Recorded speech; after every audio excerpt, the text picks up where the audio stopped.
Oyaore nyakora moga jwang kawuono en chieng' tich adek tarik 21 dwe mar ang'wen higa mar 2021. Kamoro amora ma intie, akawo thuoloni mar waki makende e chenro mar nonro mar oboke. Nyinga Chris Owino. Wan kod oboke adek, The Standard, Daily Nation kaachiel kod The Star. Oboke mokwongo wan kod oboke mar The Standard. Thor mar wach e nyim oboke mar The Standard en ni in office illegally. Doho mamalo kokalo kuom jayal buche Anthony Mrima ne olando kata ogolo chik kawacho ni jotend migepe 10 kaachiel kod CAS migepe mopogore opogore mag piny owacho ma Jubilee ni OPC ataro kod pen chike mapacho kae. Doho mamalo kokalo kuom jayal buche maduong' mano Anthony Mrima ne olando ni jotend migepe 10 e piny owacho mar Jubilee kaachiel kod CAS ni apisi ataro kod pen chike mapacho kae. Jotend migepe 10 gin jotend migepe mane ogwel kuom thuolo mar ariyo ka jotend migepe ma ok otimnegi vetting kod od bura maduong' mapacho kae. Anthony Mrima ne owacho ni kalore kod pen chike mapacho kae, jotend migepe gi e thuolo mane igwelogi kaka jotend migepe thuolo mar ariyo ne onego bed ni tero nyinggi e od bura maduong' mondo timnegi vetting kata okolgi kod jo od bura. Kata kamano, Ker Uhuru Kenyatta ne ok otero nyingegi mondo okolgi kata otimnegi vetting kod od bura maduong' mapacho kae. Gino momiyo gin e apisi ataro kod pen chike mapacho kae. Justice Anthony ne owacho ni CAS ne ataro mar apisi kod pen chike mapacho kae nikech e pen chike mapacho kae wi structure mar executive onge migepe mag CAS. Iwacho ni kalore kod pen chike ming'eyo tabena ng'eyo en ni piny owacho kata executive numna kod cabinet secretaries ma onge kod CAS. CAS gin kaka jolup jotend migepe mane katiba ma 2010 ne owito oko. Kata kamano, jolony mag siasa moko wacho ni ker ni kod teko e bwo article 134 subsection 4 mamiyo ker thuolo mar medo jotich mag piny owacho kata timo lokruok e wi tend piny owacho kata executive bang' timo twak kod head of public service. Mano pen chike mapacho kae bende. Koro kane otwak odiochieng' manyoro kod od fwambo weche kata wang' jowi mar Citizen, jagoro maduong' mar Jubilee Raphael Tuju ne owacho ni ker ne oluwo chik nikech ne otimo lalruok kod jatend jotij piny owacho kata head of public service e wi medo kata timo lokruok ne structure mar executive. Mane momiyo ne obiro kod migepe mag CAS. Kata kamano, jayal buche Justice Anthony Mrima mar High Court ne owacho ni CAS kod jotend migepe 10 e piny owacho mar Jubilee ni apisi ataro kod pen chike mapacho kae. Kata kamano, ne omigi thuolo mar nyaka tarik 29 dwe mar abich mondo eka obiro golo obiro golo wach moyiedhe wi wach makama kalure ni piny owacho sani dak gidhi e nyim doho kalure kod landruok mar midhusi mar COVID-19. Kanyalo lidhoni alidha, nyalo kwayo director mara mondo mi dak achiel mondo alidh ni moko kuom jotend migepe 10 manie apisi ataro kod pen chike mapacho kae kalure kod jayal buche mar doho mamalo gin kaachiel kod Fred Matiang'i mochung' ne arita kwe mapacho kae. Wan kod James Macharia mochung' ne weche mag wuoth kaachiel kod kongo wang' apeyni. Wan kod jatend migawo mochung' ne lony tudruok kod lony manyasani ICT mano Joy Musheru, kaachiel kod jatend migawo mochung' ne loch mag gwenge kata piny owacho mag counties mano Eugene Wamalwa, kod nyawadgi Charles Keter mochung' ne teko stima kaachiel kod energy e pacho kae. To CAS duto mane piny owacho moting'o Ababu na Mwamba, moting'o Avinya Ndeti, moting'o nyaka Priscilla Nyokabi, magi te ni apisi ataro kod pen chike mapacho kae kalore kod wach kata bura mane ong'ad kod jayal buche maduong' mar High Court Justice Anthony Mrima. Oboke mar adek loso wi jago moro miluongo ni Anthony Muhati ma ok e gwenge mag Trans Nzoia mosebedo ka olal kuom thuolo mar higni 14. Kata kamano odiochieng' manyoro ne odok e dalagi, kendo gima ne obwoge en ni ne oselande ka ng'ato mane osetho, kendo chenro mar iko mare ne osechuo chieng'. Ne obwogo oganda ka gineno ng'ato ma giseng'eyo ni osetho bang' higni 14 kama osebedo ka olal. Oboke mar 4, Oboke loso ewi chanjo mar COVID-19 ne joma mine mapek.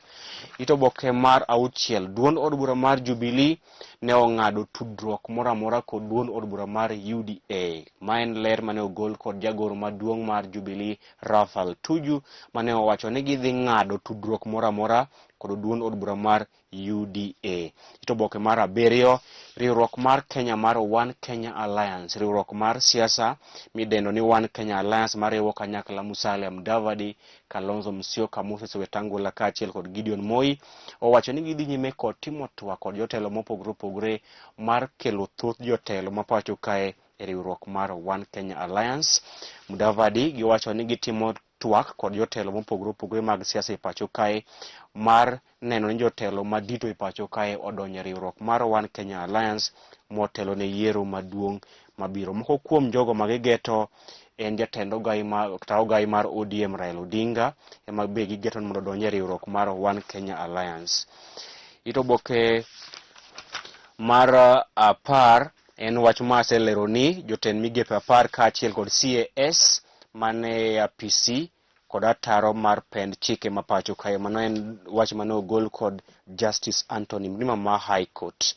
Oboke mar 12 loso ewi chenro mar manyo jayal buche maduong' mapacho kae, kama odiochieng' manyoro okil kamaloka mar Ahuma Fred Ngatia ne ochopo e nyim duol mar Judicial Service Commission kama ne onyise ni oganda nene ka Uhuru Kenyatta, kendo kopone oyiere ka jayal buche maduong' mapacho kae tidhi yiere nikech en osiep jatend piny owacho Uhuru Kenyatta. Kata kamano ne okwedo weche makamago ka owacho ni en ne odhi chung' ne ker Uhuru Kenyatta e bura mane kwedo yiero mar ker Uhuru Kenyatta higa mar 2013 kod higa 2017 kaka okil kamaloka moro amora, nikech ka en okil kamaloka oyie ni chung' ne ng'ata ng'ata e od bura.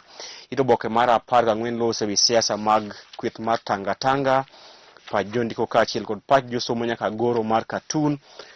Tok oboke mar The Standard gin weche tuke kama lose ywaro kata paro mopogore opogore ewi paro mar loso piem mar adhula mag pinje jowagunda manyien miluongo ni European Super League bang' ng'wen maok leagues madongo mag pinje jowagunda mag La Liga, EPL, Serie A kaachiel kod leagues mamoko ne oyie mar wuok e tuke mag UEFA Champions League kendo riwore kod mag pinje jowagunda miluongo ni European Super League. Gino osekelo paro mathoth kendo wan kaka johera mag adhula watamre wach makamano kendo waramo ngang' ni paro mar donjo e European Super League ok ber, wabeda beda e UEFA Champions League. Oboke mar 2, director mara kudwana lusi weche mag tuke koro wanan loyal.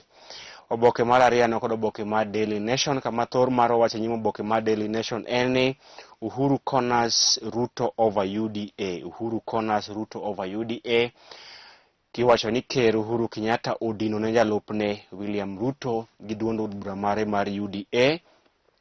Mabiro bang' ka jagoro maduong' mar Jubilee odiochieng' manyoro Raphael Tuju wuod Asembo ne owacho ni gidhi ng'ado tudruok moro amora ma gisebedo go kod duond od bura mar UDA motelo ne yiero maduong' mabiro. Tuju men jagoro maduong' mar Jubilee ne owacho ni duond od bura mar Jubilee dhi ng'ado tudruok moro amora kaachiel kod winjruok moro amora e kindi kod UDA e kinde mabiro. Gino manyalo keto jalup ker kaachiel kod jood bura masire lwedo kama tek mokalo, nikech kopone giwuok e Jubilee gidhi e UDA to inyalo thichogi oko kata ginyalo bedo expelled kaluwore kod chike mag Political Parties Tribunal kata chike mag tayo duond buche mapacho kae. Oboke mar 3 en lit ne oganda jopiny Chad bang' ka ker gi mano Debi Idris ne onegi e kinde mane odhi timo twak kod jogo mobalo kod piny owacho mare. Idris Deby en ker mar piny Chad, kata kamano ne onegi odiochieng' manyoro e kinde mane odhi timo twak kod jogo jonjore mobalo kod piny owacho mare. Nyasaye oket chunye kama okwe. Oboke mar 4, Tuju owacho ni duond od bura mar Jubilee dhi ng'ado twak moramora kata winjruok moramora kod duond od bura mar UDA. Oboke mar 5, Ker Uhuru Kenyatta otimo limbe e piny DRC. Jatend piny owacho Uhuru Kenyatta ne otimo limbe e piny DRC. Oboke mar 6 nyaka oboke mar 7, en ni nitiere kweth moko mag jonjore pacho kae mosebedo ka itiyo kod josiasa motelo ne yiero maduong' mabiro, kendo iwacho ni gisechako losore kendo gisechako bet piny motelo ne yiero maduong' mabiro. Magi kweth mag jonjore mitiyo kod josiasa motelo ne yiero maduong' mabiro, ma iwacho ni osechak loso kendo i pacho kae. Kalidho ni alidha e od bura ma Kibera, kweth mag jonjore mitiyo kod josiasa ndalo yiero gin ka Yes We Can, Taliban, Kamkunji Pressure Group, Al-Safa, Nubians, Kibera Battalion, J10 kaachiel kod Siafu. Magi kweth jonjore ma itiyo kod josiasa kar od bura ma Kibera e kinde yiero, ka mang'eny jo Kibera bro golo pachgi wach kama. E od bura ma Makadara gin kod Kamjesh, Kawangware wan kod Congo Boys kod Siafu. E gwenge ma Kahawa West wan kod Kamjesh kaachiel kod Super Power. Mwiki wan kod Siafu, Taliban kaachiel kod Kamjesh. E CBD ma Nairobi, mane chuny boma ma Nairobi, wan kod Yes We Can Alliance kaachiel kod Kamjesh. Magi grumbe mag jonjore metiyo kod josiasa e kinde yiero, kendo wacho ne osechak loso gi motelo ne yiero maduong' mabiro. Anan loyo laso na gimondik e Daily Nation, oken pacha, mago gimondik e Daily jo Kamkunji kod jo Kibera kikumonja. Oboke mar 8, okil Kamaloka Fred Ngatia ne ochopo e nyim duol mar Judicial Service Commission kendo wacho ni oonge kod osiep moramora kod jatend piny owacho Uhuru Kenyatta. Ne en mano okil Kamaloka mare kokil Kamaloka moramora e pacho kae. Director mar Ang'isa en Soniang. Oboke mogik an kod oboke mar The Star. Thor mar wacho nyima oboke mar The Star, NECS plot to scrap IBC technology in use in 2022 poll. En nitiere jotend migepe 3 e piny owacho mar Jubilee, nitiere jotend migepe 3 e piny owacho mar Jubilee kaachiel kod jodito e piny owacho mar Jubilee man kod paro mar tamre tiyo kod lony manyasani e yiero maduong' mabiro. Lony manyasani e weche mag yiero gin katiyo kod biometric schemes ka ma kidhi go ombulu tiketo lweti kata thumb mari e biometric. Kata kamano nitiere jolony jotend migepe 3 kaachiel kod jodito e piny owacho mar Jubilee ma timo duto manyalore mar neno ni e yiero maduong' mabiro kaachiel kod ombulu mar paro mabiro okoti kod teknoloji e weche mag yiero, ka giwacho ni tiyo kod teknoloji e weche mag yiero kaachiel kod ombulu mar paro dhi miyo oganda gamo midhusi mar COVID-19. Nikech ang'o?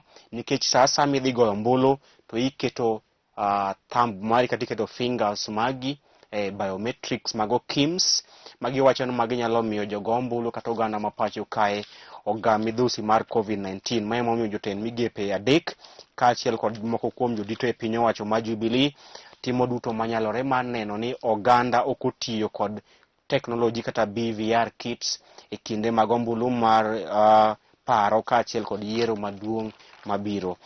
Oboke mar 2, jatend okwach kich ma pacho kae George Kinoti ne oluongo jodito mag od fwambo weche mar Citizen e wi nonro mane fwambo wadwa mano od fwambo weche mar Citizen ne ogolo e wi kaka obila osebedo kamiyo jonjore uniforms mag na kaachiel kod bunde mag e timogo weche mag njore kuom omenda mar 1,000. E wi nonro makamano en ni obila osebedo kamiyo jonjore uniforms mag kuom omenda mar 1,000 kende ti haya uniform mar obila. Kidwa haya piston 1,000, kidwa haya AK47 en 10,000 kadhi nyime. Mano nonro mane ogol kod od fwambo weche mar Citizen ewi nonro mane gidendo kaka Gun Galore. Ito oboke mar 4 nyaka ito oboke mar 5 en ni jotend migepe kod jodito e piny owacho mar Jubilee timo duto manyalore mar neno ni ok wadhi e yiero maduong' mabiro ka watiyo kod lony ma nyasani kata teknoloji mag BVR. Ito oboke mar 6, ito oboke mar 7 gin weche mag siasa mag UDA kaachiel kod riwruok mar One Kenya Alliance. Ito oboke mar 8 loso mana ewi weche mag DCI. Mago bende ema kod odiochieng' ma kawuono ne alidho ni alidha, koro inyalo kawo thuolo mari mar mondo inyiew oboke gi kidwa ng'eyo gimomiyo jotend migepe kodwa ni mondo yiero maduong' mabiro wati kod teknoloji. Inyalo nyiewo The Star. Kidwa ng'eyo ler ewi kaka jatend piny owacho Uhuru Kenyatta odino ne Ruto, inyalo nyiewo Daily Nation. Kidwa ng'eyo jotend migepe manie piny owacho ataro kod pen chike, inyalo nyiewo The Standard. Ibed godiochieng' makare. Nyinga Chris Owino.